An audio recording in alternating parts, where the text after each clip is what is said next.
যখন পরমাণু যুদ্ধের আশঙ্কায় কাঁপছিল উপমহাদেশ, যখন রক্তগঙ্গার দুঃস্বপ্নে ঘুম হারিয়েছিল কোটি মানুষ, তখন এক ফোন কল বদলে দিল পুরো দৃশ্যপট।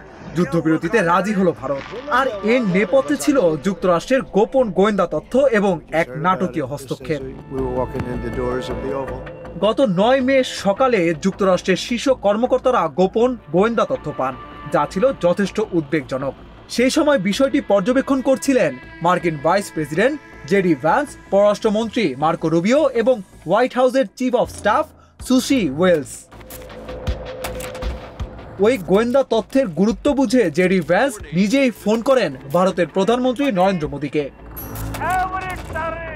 হোয়াইট হাউস জানায় জেডি ভ্যান্স তার পরিকল্পনা সম্পর্কে প্রেসিডেন্ট ট্রাম্পকে জানান এবং যুক্তরাষ্ট্রের স্থানীয় সময় শুক্রবার দুপুর 12টার দিকে মোদির সঙ্গে কথা বলেন। তিনি মোদিকে স্পষ্ট করে বলেন এই সপ্তাহের শেষের দিকে সংঘাত মারাত্মক রূপ নিতে পারে। ভ্যান্স তখনই মোদিকে সরাসরি পাকিস্তানের সঙ্গে যোগাযোগ করতে বলেন। হোয়াইট হাউসের কর্মকর্তারা জানান সেই সময় যুক্তরাষ্ট্র বুঝতে পেরেছিল যে পরমাণু শক্তিধর দুই দেশকে এখনই আলোচনার টেবিলে বসাতে হবে। তাই ভ্যান্স মোদিকে একটি সম্ভাব্য সমঝোতার রূপরেখাও দেন।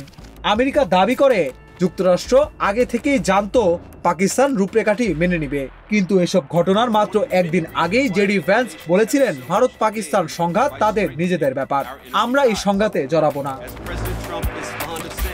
ফোনালাপের পর রাতভর মার্কিন পররাষ্ট্রমন্ত্রী মার্কো রুবিও ও তার দপ্তর দুই দেশের কর্মকর্তাদের সঙ্গে যোগাযোগ রাখেন।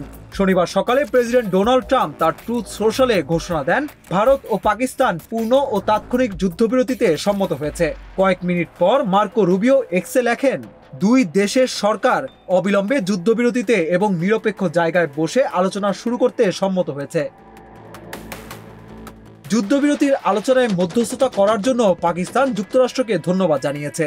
প্রধানমন্ত্রী শাহবাজ শরীফ বলেছেন এই অঞ্চলে শান্তির জন্য প্রেসিডেন্ট ট্রাম্পের নেতৃত্ব ও সক্রিয় ভূমিকার জন্য আমরা তাকে ধন্যবাদ জানাই। তবে ভারতের পক্ষ থেকে সরাসরি যুক্তরাষ্ট্রের ভূমিকা নিয়ে কোনো মন্তব্য করা হয়নি। ভারত নিজেদের কৌশলী নীরবতা বজায় রেখেছে।